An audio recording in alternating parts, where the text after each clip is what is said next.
Josu, bienvenido, tío. Muchas gracias. Un placer tenerte aquí en este sitio tan bonito para la gente que lo esté viendo en YouTube. Pues estamos en el Parque de las Siete Tetas, en Vallecas. Eso es. Hemos quedado, ahora son pasadas las 7:30, pero bueno, hemos quedado a las 7, porque algo que nos gusta hacer es disfrutar los momentos. Exacto. Entonces, cuando te propuse hacer esta entrevista, me dijiste, sería épico hacerlo a las 7 de la mañana. Y yo te dije, vale, ¿cuál es el problema? Vamos a ver amanecer y vamos a grabar una entrevista. Entonces, con este background, yo creo que lo suyo es hablar en esta entrevista, charla, hablar un poquito de mentalidad, de cómo afrontar ciertas adversidades, miedos, etcétera, ¿vale? Entonces, la primera pregunta, antes de nada, es preséntate un poco, dinos, para la gente que no nos conozca, pues quién eres, qué haces y por qué estás aquí, tío, a las 7:30 de la mañana grabando un podcast. Estupendo.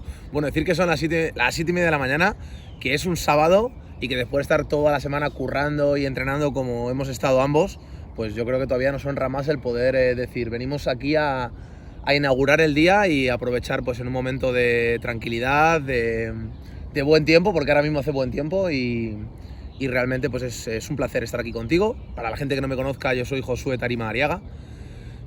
Siempre me he presentado con los estudios lo primero, pero bueno, realmente soy entrenador. En su día estudié la licenciatura de Ciencia de la Actividad Física y el Deporte y realmente hay dos ramas de ese mundo que me apasionan que son diametralmente opuestas. Una es el mundo de las patologías, de los requerimientos específicos, de las enfermedades crónicas, y el otro mundo que me apasiona es el alto rendimiento. Por lo tanto, en ambos, pues cada uno tiene un tipo de competición. Una persona que está luchando contra una enfermedad, su competición es para consigo mismo, a pesar de la adversidad, y una persona que está pues, en un proceso de desarrollo profesional o deportivo, en el alto rendimiento exactamente igual. Entonces, mi misión o la misión que voy encontrando en la vida, o una de las cosas que hago habitualmente, es ayudar a las personas a través de estrategias de entrenamiento, estrategias de modulación emocional y estrategias de preparación física a mejorar su versión, a conseguir cambiar la situación que actualmente tienen y a intentar pues sacar lo mejor que llevan dentro. Y prácticamente a eso me dedico, tanto en mi hobby, como, o sea, en mi tiempo libre, como en mi tiempo profesional, como pues al final la mayor parte de las personas con las que me relaciono, como por ejemplo contigo, sois del mundo del entrenamiento, así que bueno, pues el entrenamiento es nuestra vida y nuestra vida es el entrenamiento. Totalmente, no hay nada que lo defina mejor, y me gusta mucho lo que has comparado, una persona con un objetivo deportivo, ya sea competir y pues dar lo mejor que tiene, o una persona que tiene una lucha consigo mismo por lo que le ha tocado vivir. Y es justo de esto el primer tema que te quiero lanzar y del que quiero que hablemos, y es ¿qué te ha enseñado a ti el deporte, tanto profesionalmente como trabajar con otras personas, en esa lucha frente a la adversidad? Ya sea adversidad por problemas, como has dicho, internos, por lo que te ha tocado en el reparto de la vida, o en esa adversidad a la hora de competir, sobre todo contigo mismo, contra los demás, contra lesiones. ¿Qué es lo que te ha enseñado a ti el deporte que te llevas al resto de tu vida y dices, wow? Perfecto. Bueno, lo primero, te podría decir que lo que más me ha enseñado el deporte es a gestionar la dificultad y la adversidad en el día a día. Y donde más he aprendido es en los momentos más difíciles o en los retos más inalcanzables, entre comillas, cuando lo tengo todo en contra. Cuando más he mejorado como entrenador ha sido cuando he tenido los deportistas menos predispuestos a nivel físico. Y cuando más he mejorado yo como deportista e incluso como estratega a nivel deportivo es cuando me enfrento a retos físicos para los que mi cuerpo no está predispuesto a nivel biológico. Te pongo un ejemplo. A mí de pequeño se me daba bien por los deportes que me inculcaron de pequeño mi padre y mi madre. Mi padre se dedicaba a la escalada, mi madre a la natación. Entonces yo la natación se me daba muy bien desde pequeño, pero no me gustaba. Y la escalada pues quizás también muchas veces, no digo que esto esté bien enfocado, porque hay veces que lo que hemos mamado de pequeño como que lo damos por sentado y por eso lo devaluamos. Y realmente creo que son dos deportes que me apasionan como cualquier otro. Pero como se me daban mejor, los dejaba a un lado. En cambio otros deportes, y cuanto más me decían no vales para la gimnasia, y cuanto más me decían tío, tú dedícate al básquet, que vas a ser muy alto, que para la gimnasia, más me picaba el amor por decir, es que cuanto más me digas que no puedo, más te voy a demostrar que sí puedo. Entonces realmente lo que me ha hecho darme cuenta es que enfocados en resultados, entiendo que busquemos únicamente aquello para lo que estamos predispuestos. Pero enfocados en el proceso del aprendizaje sería lo contrario. En un proceso de aprendizaje, cuanto más inseguro sea el resultado, más vas a estar apegado al proceso de mejora.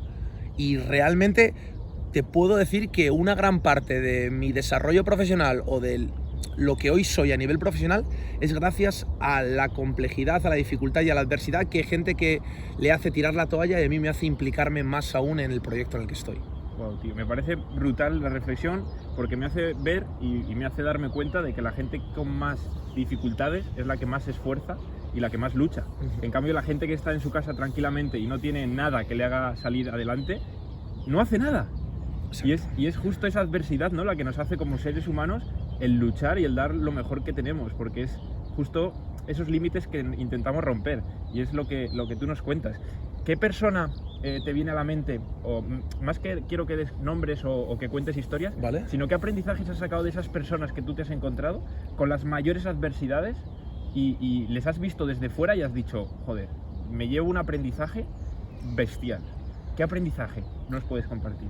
Bueno, primero, y sin que suene ególatra, yo mismo, evocándome o viéndome en el pasado, admiro una gran parte de las cosas que he ido consiguiendo a pesar de la adversidad, porque lo he tenido todo en contra en muchos momentos.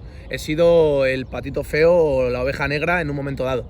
Entonces, al final, ser en ese momento cola de, como se dice, cola de león y no cabeza de ratón, me ha ayudado a darme cuenta de que las cosas que se pelean son las que realmente merecen luego la pena ver.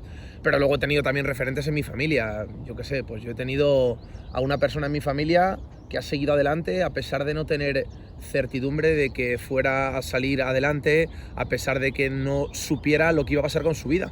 Mi abuela tuvo una amputación de ambas piernas, mi abuela con una edad avanzada, mi abuela sin poder moverse de la cama, mi abuela seguía sacando fuerzas para hablar conmigo, para sonreírme, para preguntarme, para aportarme valor. Entonces, al final, cuando te planteas, joder, yo teniéndolo todo, siendo joven, teniendo todo por hacer, muchas veces nos quejamos o tiramos la toalla, y una persona que aparentemente ya ha vivido todo, que le están quitando lo poco que tiene, que es su autonomía motriz, y aún así está siendo capaz de salir adelante. Mi abuela, una de esas personas. Y otras personas, pues la gente con la que he intervenido con patologías degenerativas. Niños que ya por activa o por pasiva han oído, no, es que lo que tengo es degenerativo, es que, y un niño no, pensamos que los niños no son conscientes de la problemática que hay. Un niño, tarde o temprano, y más temprano que tarde, son conscientes de que la vida se acaba, son conscientes de que la vida a veces es injusta. Y yo sé que muchos de los niños que yo he entrenado eran conscientes de que se iban a morir siendo jóvenes en un momento dado. Y aún así, el poder sacar fuerzas para tirar adelante, para avanzar. O sea, al final es la actitud que hay detrás de cada persona. Lo que ocurre es que la actitud creo que se riega más con la adversidad de la vida que cuando lo tenemos todo. Entonces, yo una de las cosas que más agradezco ahora, que hace 10 años diría, joder, ¿por qué la vida es injusta?, es que no lo he tenido fácil. De las cosas que más agradezco, y de verdad lo agradezco, o sea, a mis padres, a la vida, al destino o a lo que sea, el no haberlo tenido fácil, porque gracias a eso valoro mucho más cualquier espacio de tiempo, cualquier lugar, cualquier momento. Yo este momento no lo estoy valorando desde el punto de vista de la adversidad, lo estoy valorando de que yo estoy cómodo incluso en momentos en los que a lo mejor cualquier otra persona está incómoda. Entonces eso para mí es lo más valioso, lejos del contexto profesional y deportivo inclusive. La verdad que no tengo nada que añadir, me parece una reflexión de pausar, retroceder y volver a escuchar, porque se pueden sacar muchos aprendizajes de algo pues aparentemente tan sencillo que acabas de compartir, pero me parece excelente. Segundo tema que me gustaría tratar, y viene un poco hilado con este, es sobre el miedo. Yo sé que el miedo, bueno, es algo que tenemos todos, pero tú eres una persona que, como nos acabas de contar, se ha enfrentado contra esa adversidad, ha aprendido de ella, y estoy seguro que has pasado por un proceso de aprendizaje también con el miedo, porque el miedo es parte de esa adversidad, el qué va a pasar, o cómo lo voy a enfrentar, o qué va a suceder si hago esto o luego lo otro. Entonces, ¿qué es para ti el miedo? ¿Y qué se te pasa por la cabeza cuando sientes una situación de miedo? Mira, el miedo, primero tenemos que entender que es un un sentimiento o una emoción que nace de la protección a nivel evolutivo que todos tenemos, que en su día tenía más que ver con la supervivencia y hoy en día a lo mejor se ha ido nutriendo de aceptación social, de nuestra zona de confort, etc. Pero realmente el miedo yo lo veo como dos formas de interpretación en función de cómo reaccionemos a él. Yo creo que el miedo nos puede debilitar y como sociedad ahora mismo creo que quizás nos está debilitando porque estamos cediendo ante el miedo, ante la inseguridad, es decir, al final muchas cosas en la vida nos van a dar miedo y esto es como el proceso del entrenamiento, es decir, la capacidad de adaptación a través del entrenamiento. Cuanto más sucumbamos al miedo, más va a crecer ese miedo. Yo lo veo desde el punto de vista, cualquier emoción que nutramos o cualquier sentimiento interno que hagamos que crezca, yo lo veo pues como un ente o un ser que va siendo más grande o más pequeño en función de cómo lo alimentemos. Si nosotros cedemos ante el miedo, nos va a debilitar y el miedo cada vez va a ser más grande. Y hay gente que no sale a la calle porque tiene miedo a salir a la calle. O sea, el mayor miedo que puedes tener es miedo a ser libre. Y eso ya hay gente hoy en día y cada vez más por la situación en la que estamos viviendo, que entonces estamos hablando de que tienen miedo a vivir. Que sí, que seguramente necesiten ayuda, apoyo psicológico, pero esa persona lo primero que necesita es salir a la calle, moverse, vivir y decir, pero yo he venido aquí a este mundo a estar encerrado en este piso, en esta calle, en esta ciudad, o yo he venido al mundo a salir. Esto es como si tú no quieres nacer y te quieres quedar en el vientre de tu madre por miedo a lo que hay en la vida. Ostras, te van a sacar por forces, por cesárea o por lo que sea. Tú has venido aquí a vivir, tú has venido aquí a nacer, a ver amanecer, a ver atardecer. Y el día que esto se acabe, seguramente todos creo que en el último día de nuestra vida vamos a decir, hostias, tío, no quiero que se acabe. Yo recuerdo a mi abuelo sus últimas palabras, yo no quiero morirme, yo quiero veros.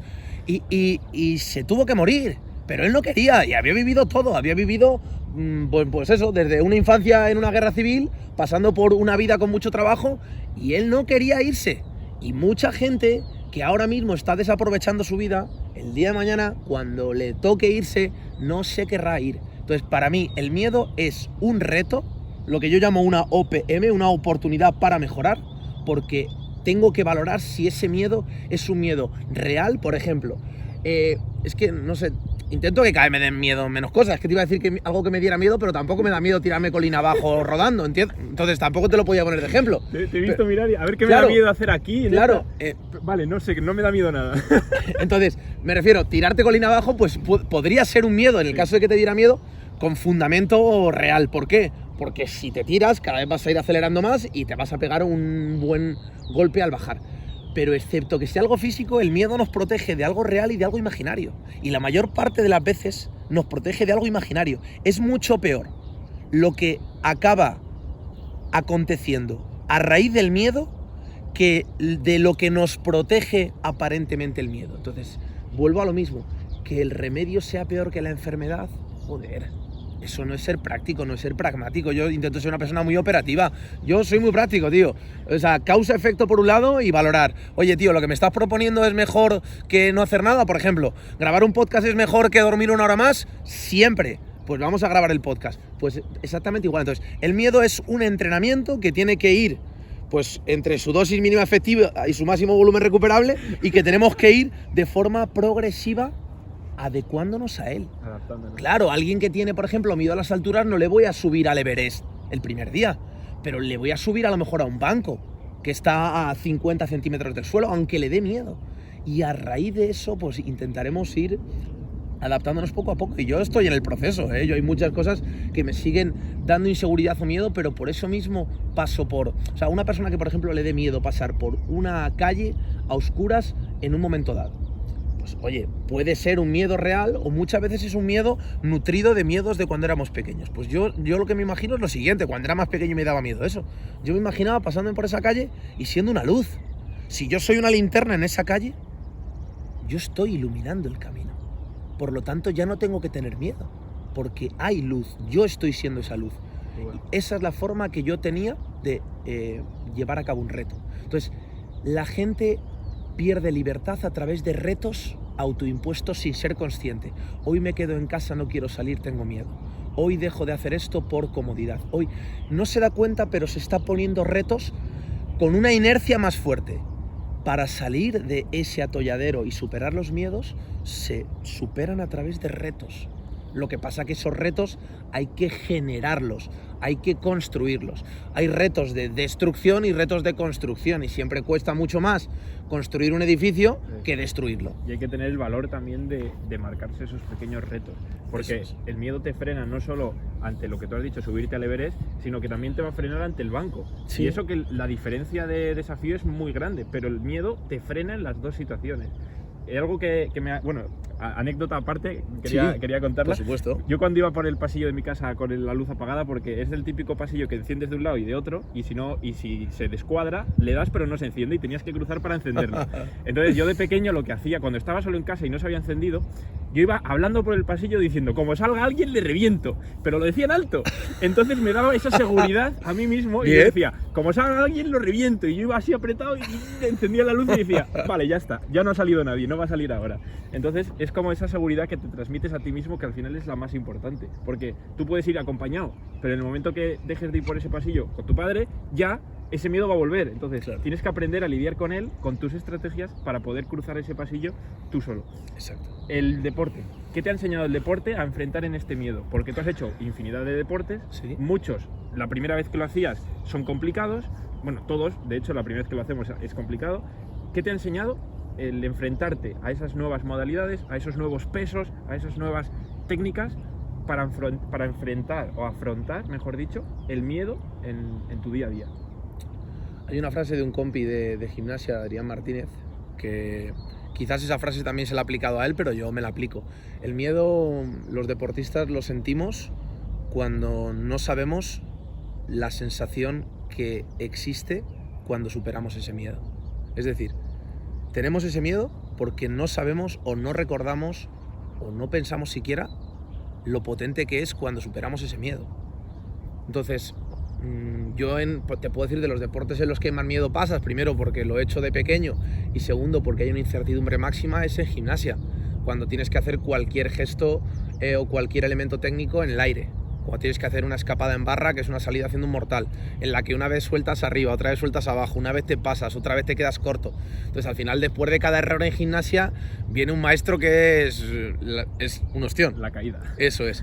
Entonces ahí aprendes a confiar en ti e incluso, primero, aprendes que todo tiene su consecuencia, ¿vale? Es decir, que cualquier error que tú cometas va a tener una consecuencia, con lo cual empiezas a entender la responsabilidad que tú tienes ante la vida, primero. Y segundo, aprendes a que incluso, aunque tú des todo para que salga bien, hay veces que el resultado no es el que tú esperabas. Nunca va a ser negativo si tú eres capaz de ese resultado adverso de sacar una conclusión y entenderlo.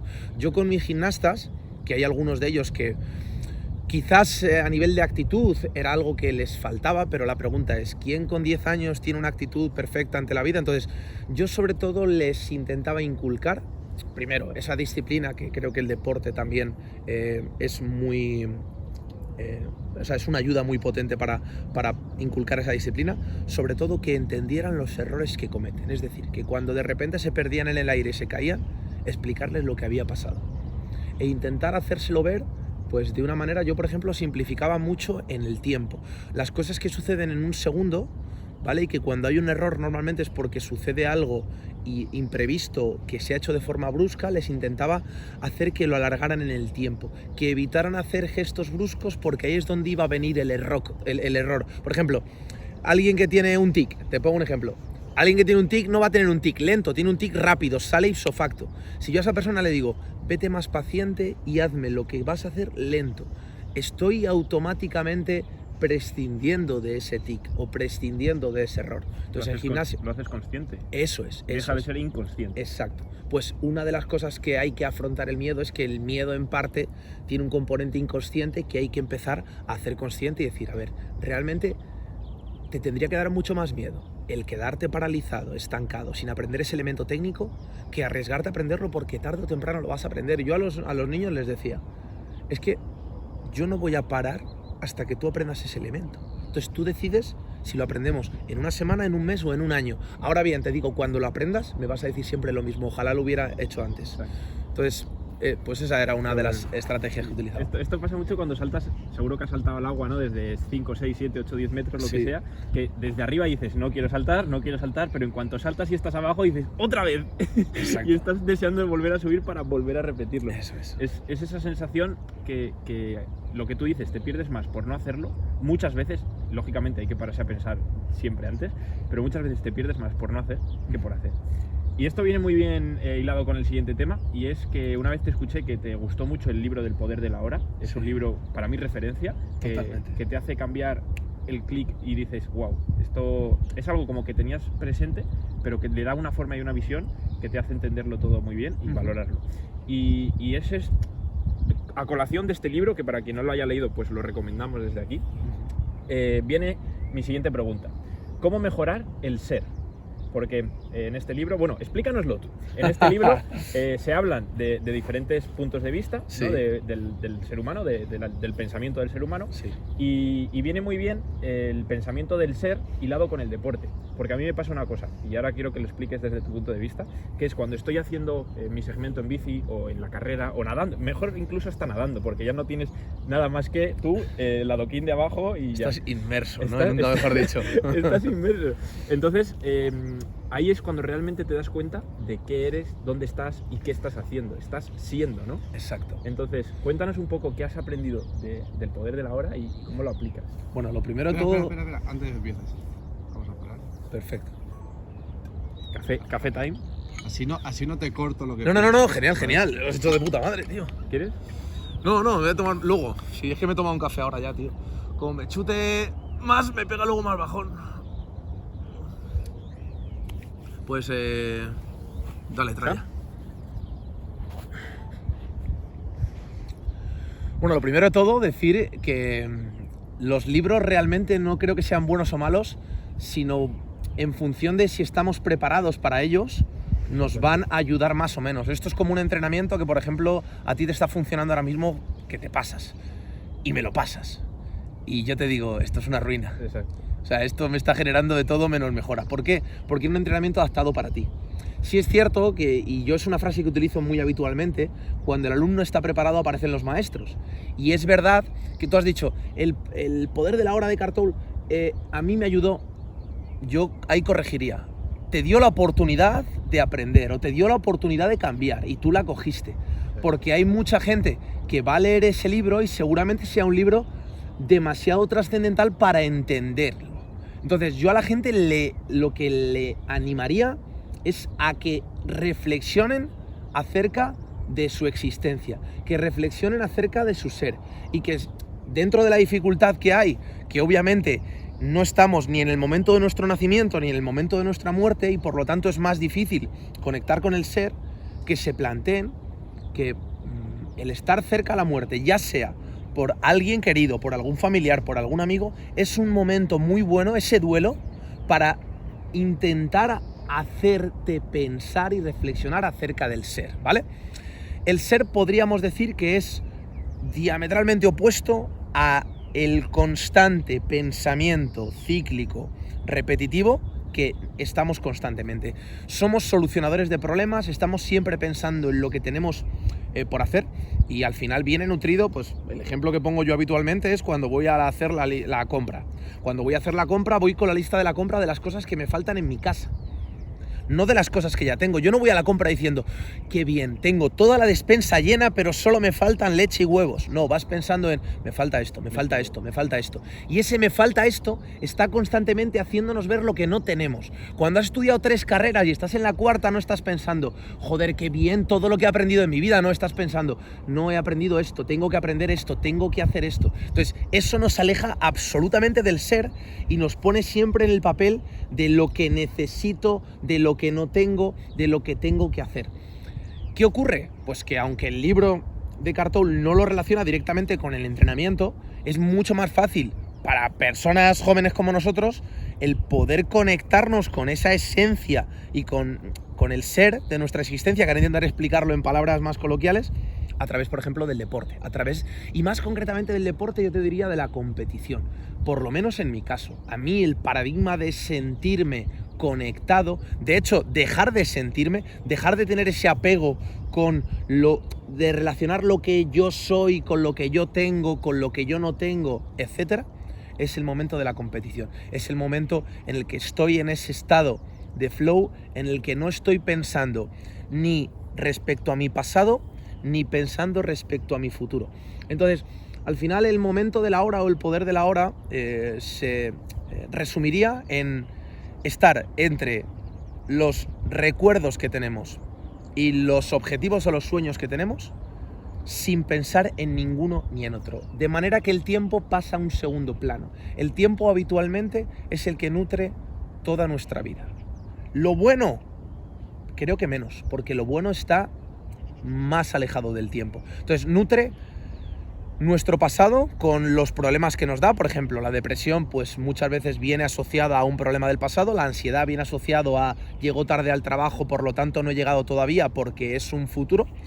Pero en el momento presente, como estamos ahora mismo conectando, en el que no hay ni un antes ni un después, sino que hay una hora, es en ese ahora en el que dejamos de pensar en lo que tengo, en lo que no tengo, en lo que hago, en lo que no hago, ni siquiera en lo que estoy o en lo que no estoy, sino que empiezo a conectarme con el ser. Y esto, repito, es muy difícil entenderlo. De hecho, hablando, o sea, esto no es algo banal que podamos hablar entre colegueos, sino que es algo que hay que adentrarse en nuestro interior e intentar sentirlo. Y hay personas que lo sienten a través del ejercicio, otros que lo sienten a través de la meditación. Seguramente haya mucha gente que lo sienta a través del rezo si son creyentes en algún tipo de religión, pero es algo que hay que explorar porque creo que detrás de eso, a mí, yo me guío mucho de la intuición, a mí hay algo que me dice que la esencia última de la vida está más relacionado con investigar y adentrarnos en ese ser y no con adentrarnos en ese tener, que es lo que prepondera en la sociedad. Creo que en la sociedad, a cualquier persona que le preguntes, si tuvieras más dinero, ¿te iría mejor la vida? ¿Serías más feliz? Sí, pero nadie te va a responder, oye, ¿tú crees que si le dedicaras más tiempo a sentir lo que eres, a ser lo que eres, sería más feliz? Te diría, ¿qué me estás contando, Josué? ¿Sabes? O sea, no, ni está de moda y además muchas veces te relacionan con, tío, pero ¿qué te has fumado, no? Pues ¿a qué secta te has unido? Claro, ¿no? Efectivamente. Pues realmente no, ni te has fumado nada, ni estás en ninguna secta y de hecho se darán cuenta antes o después. Porque todos tarde o temprano vamos a estar conectados con la muerte.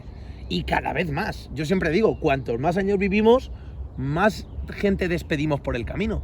Más cobra sentido este tipo de ideas. Lo que ocurre que igual, pues muchas veces cuando aprendemos las cosas es demasiado tarde o nos dan primero el examen y luego nos dan la solución. Pero y pasa también porque no te da como cierto miedo el hecho de pararte a pensarlo. Claro. Porque es justo lo que hablábamos antes, ese miedo racional que te para a decir, tú no pienses sobre ello, o sea, ¿por qué estamos aquí? Tú cuando te pones a pensarlo, pues te genera cierto vacío dentro de ti y dices, joder, si es que no sé el sentido de esto, por lo tanto, me genera cierto miedo. Entonces, ¿por qué voy a pensarlo si no conozco la respuesta? Entonces me ahorro esa parte de ese miedo. Entonces tu cuerpo, tu cabeza muchas veces te frena. ¿Qué pasa? Que gente como tú, gente como yo, en general, que se ha enfrentado a ese miedo, pues tiene más facilidad a la hora de plantearse estas cosas. Entonces, hilándolo con el miedo, hilándolo con la adversidad, creo que la gente que más ha luchado por salir adelante o que ha enfrentado esos miedos es la que más se replantea a sí misma quién es, qué hace, por qué el de las cosas y es la que le busca ese sentido. Entonces, si eres una persona que estás muy cómoda, pues posiblemente no te preguntes qué va a pasar cuando te mueras o qué haces aquí, porque tú estás muy cómodo. Claro. En cambio, esa persona que está luchando todos los días sí que se replantea esas cosas, porque quiere darle ese sentido que le falta. ¿Qué has aprendido al leer este libro, al llevarlo a tu día a día y al dejar de lado las preocupaciones entrenando? Porque hay algo que nos frena mucho en el ahora, en el pensar, en el ser, que es las preocupaciones que nos vienen a la cabeza, ya sea de pasado o de futuro, como has dicho. ¿Qué nos puedes compartir de esos momentos entrenando? A mí me pasa, y supongo que a ti también, que no hay nada. Solo estás tú, ese deporte, esa modalidad, esa barra, lo que sea, y no hay nada más. Claro. Cuando sucede de forma automática o cuando sucede de forma intuitiva, como a mí a veces me sucede, yo entro en ese estado y no tendría las estrategias que me llevan a ese estado. No te diría, Víctor, paso 1, hago esto, paso 2, hago esto, paso 3. Pero sí te puedo decir las estrategias que les recomiendo a deportistas, y ahora mismo me estoy acordando de 2 opositores a bombero que llevo, que muchas veces el mayor problema que tienen no es el contexto del rendimiento deportivo en esa prueba, sino es su mente asociada al contexto deportivo de esa prueba. Es decir, es mucho peor y son peores enemigos ellos mismos de su propia prueba que el propio cronómetro o el propio esfuerzo físico. Entonces, realmente lo simplificaría de la siguiente manera. Cuando estés corriendo, no pienses, corre. Cuando estés pensando, piensa. Cuando estés corriendo, corre. Cuando estás comiendo, come. Y el problema es que habitualmente estemos haciendo lo que estemos haciendo, estamos fuera de nosotros. Es imposible ser feliz. Mira, siempre se dice, oye, la gente a lo mejor que es menos inteligente es más feliz, ¿no? O la gente que tiene menos responsabilidades es más feliz. O sea, realmente no.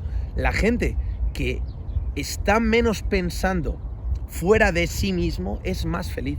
La gente que... Los animales, si es que el ejemplo es los animales.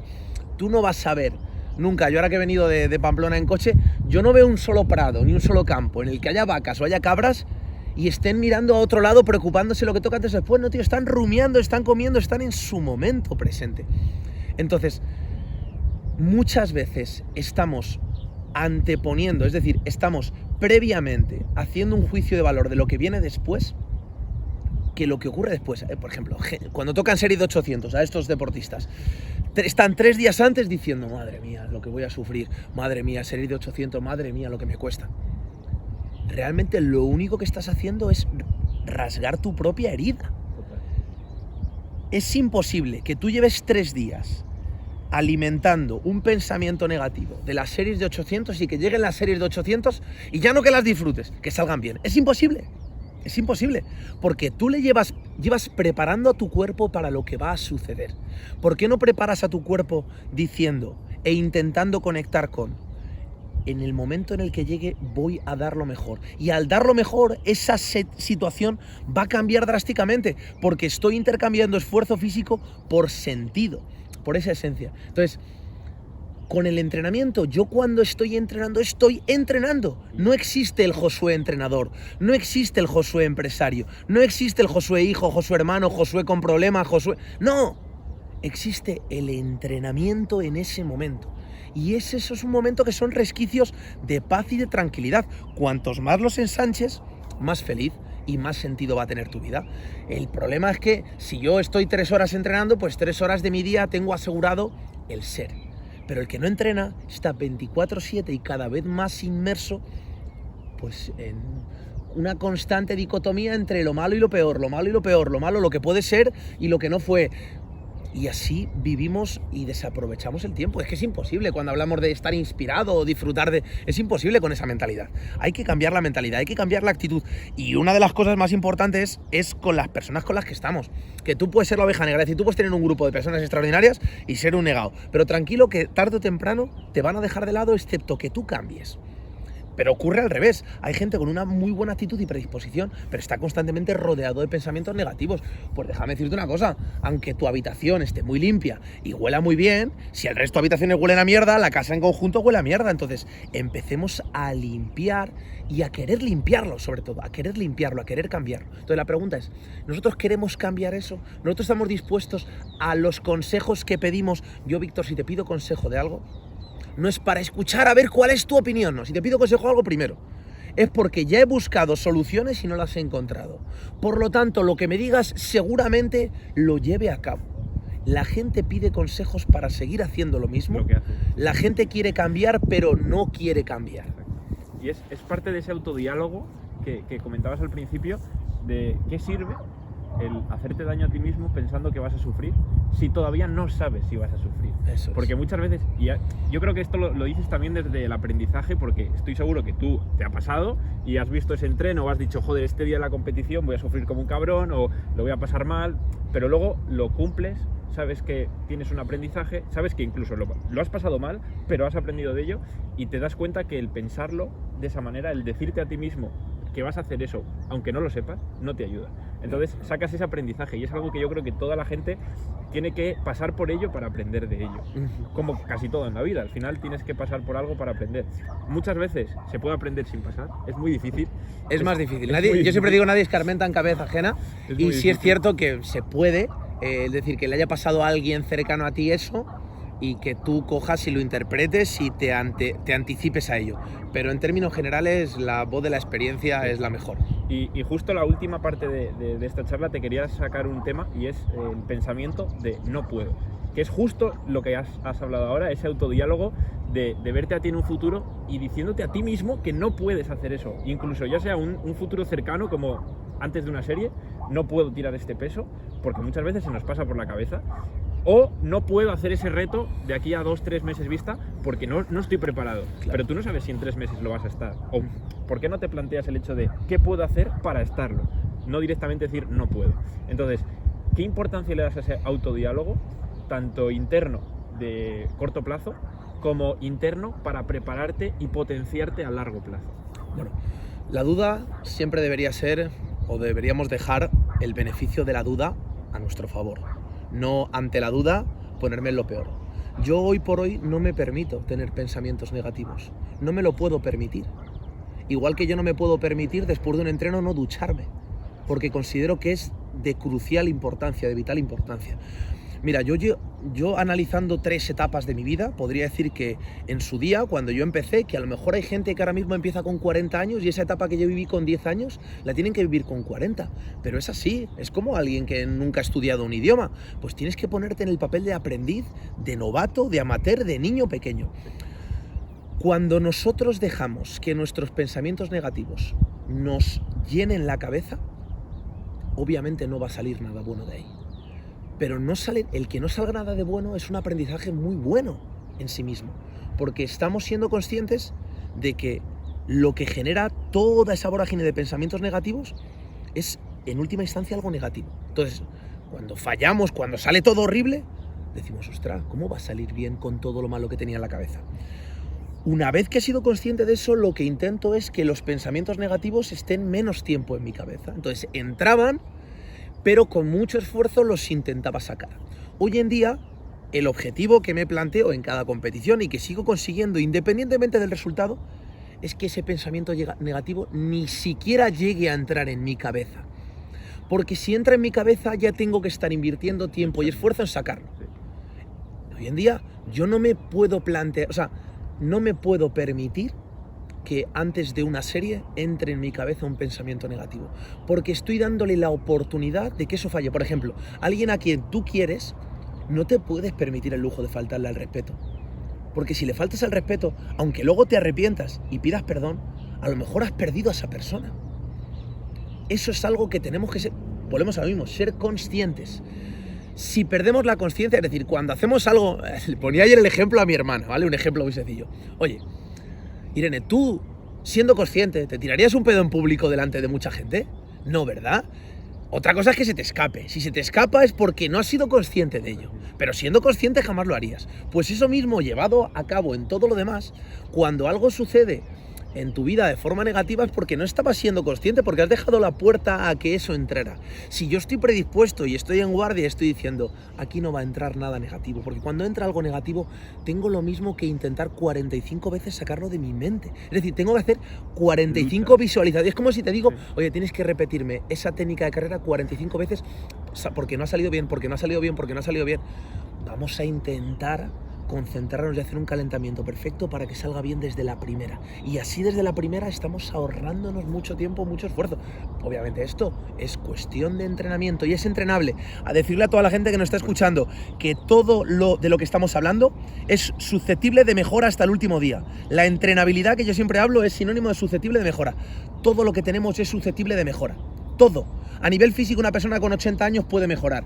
A nivel conductual una persona con 80 años puede mejorar y con 90 años. Por lo tanto, tú que nos estás escuchando, que seguramente tengas menos años, creo que estás en la obligación y en el derecho de mejorar tu versión y entrenarlo, y entrenarlo, y entrenarlo.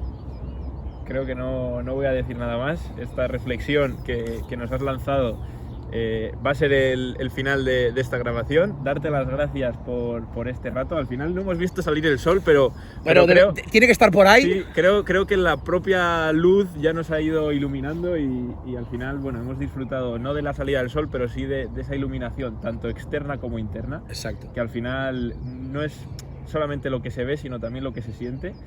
De hecho, es más importante lo que se siente que lo que se ve. Eso es. Y es justo esa reflexión última que has lanzado la que quiero que la gente pues se quede con ella. Genial. Josu, tío, Oye, un placer. el placer es mío, muchísimas gracias por la oportunidad y cuando quieras, en cualquier momento, vemos amanecer juntos. La próxima en una cala o en una playa, Mejor. con unas tablas de surf, Venga, tío. vemos amanecer y ya luego nos metemos. Perfecto, pues fecha, día y hora y le damos caña.